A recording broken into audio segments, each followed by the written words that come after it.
안녕하세요. 즐기는 손해사정사 이동윤입니다. 제가 각종 배상책임사고나 영조물 사고와 관련돼서 문의 전화를 받다 보면 치료비와 관련된 상담 문의 전화가 상당히 많은데요. 오늘은 이 배상책임사고와 영조물 사고, 일상생활 배상책임 등과 같이 배상책임사고에서 치료 시 주의하셔야 될 치료비에 대해서 한번 설명을 드려볼까 합니다.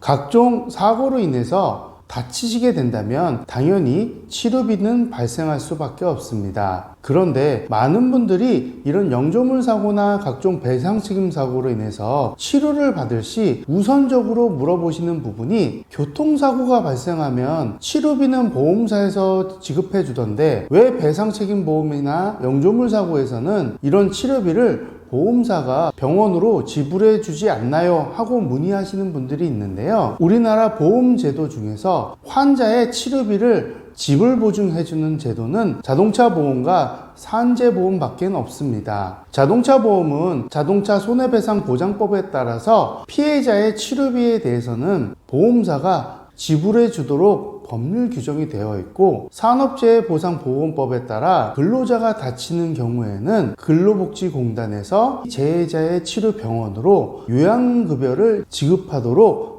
법률로서 규정되어 있기 때문에 이 자동차 보험과 산재 보험 말고는 다른 보험에서는 피해자인 환자의 치료비에 대해서는 지불 보증을 해주고 있지 않습니다. 따라서 영조물 사고나 각종 배상책임 사고로 치료를 받으셔야 된다고 한다면 먼저 본인이 치료비를 선납하시고 지불했던 치료비와 관련된 치료비 영수증과 상세 내역서 등을 보험사에 제출하시게 되면 추후 보험사가 치료비를 검토 후 합의금에 치료비 항목을 합산하여 합의를 하고 있는 것입니다. 따라서 이런 배상책임 사고에서는 보험사가 치료비를 병원에 지불 보증하지 않는 것에 대해서는 유념하시기 바랍니다. 두 번째는 배상책임 사고로 치료를 받을 시 주의하셔야 될 부분인데요. 아까 말씀드린 것처럼 치료비, 일실수입, 위자료 등을 합하여 추후에 합의금으로 보상을 받으시게 되는데 치료비 중에서는 보험사와 분쟁이 되면서 인정받지 못하여 손해배상을 받지 못하는 부분이 발생하실 수도 있습니다. 대표적인 예가 병원에서 도수치료 혹은 체외충격파 치료, 비급여, 주사제 치료와 같은 비급여 치료를 받게 되실 때는 꼭 주의를 하셔야 됩니다. 물론 환자 입장에서는 병원에 방문하셔서 의사가 이런 비급여 치료를 받는 것이 좋다고 하면서 권유를 받게 된다면 의학적 지식이 부족한 환자분들은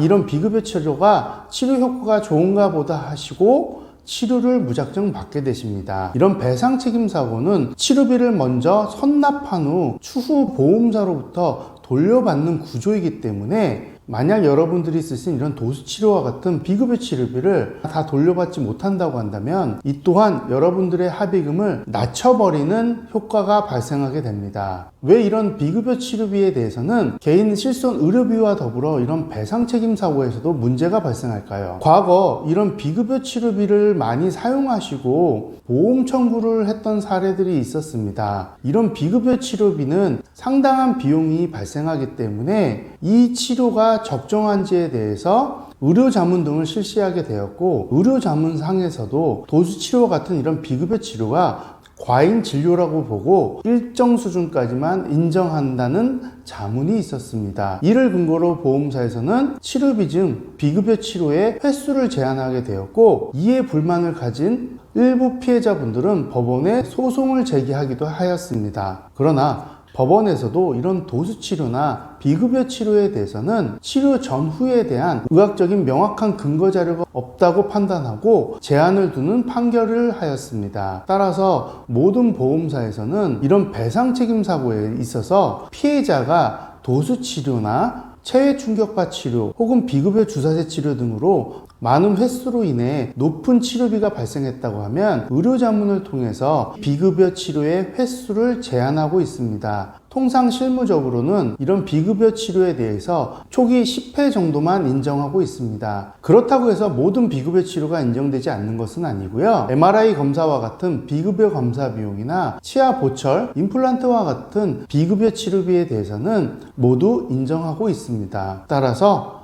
치료를 받을 때 이런 비급여 치료에 대해서는 꼭 유념하셔서 적정한 횟수로 받으시길 바랍니다. 마지막으로 배상 책임 사고로 인해서 치료 기간이 길어져 치료비가 많이 발생했다거나 아니면 수술비 등으로 인해서 치료비가 많이 발생하신 경우라고 한다면 보험사와 합의 전에 이 발생했던 치료비 일부에 대해서 가지급 제도라는 걸 통해 보전받으실 수 있습니다. 배상책임보험 약관에서는 추정되는 손해의 50%까지는 가지급 보험으로 지급할 수 있도록 규정되어 있기 때문에 가지급 보험금을 청구하시기 바랍니다. 제가 예전에 보험사 실무를 할 때도 많은 치료비로 인해서 경제적 부담이 되시는 피해자분들에게는 가지급 제도를 활용하시도록 안내를 드렸던 적도 많습니다. 따라서 본인이 사용하셨던 치료비가 많으신 분들은 보험사나 현장 조사를 실시했던 조사사 측에게 가지급 보험금을 청구하시기 바랍니다. 때로는 배상 책임 사고가 명백하고 피해자의 과실이 전혀 없는 사고인 경우에는 추정 손해액의 50%가 아닌 보험사의 재량으로 치료비 전액을 가지급해주는 경우도 있습니다. 오늘은 배상 책임 사고나 영조물 사고 시 여러분들이 치료를 받을 때 주의하셔야 될 부분과 활용하실 수 있는 제도에 대해서 설명을 드렸는데요. 만약 배상 책임 사고나 영조물 사고 등으로 궁금한 점이 있다고 하신다면 즐기는 손해사정사에게 연락을 주시기 바랍니다. 오늘도 이 영상이 여러분들께 좋은 정보가 되었길 바라며 다음에도 더 좋은 정보로 찾아뵙겠습니다. 구독과 좋아요는 제가 영상을 촬영하는 데 큰 힘이 됩니다. 감사합니다.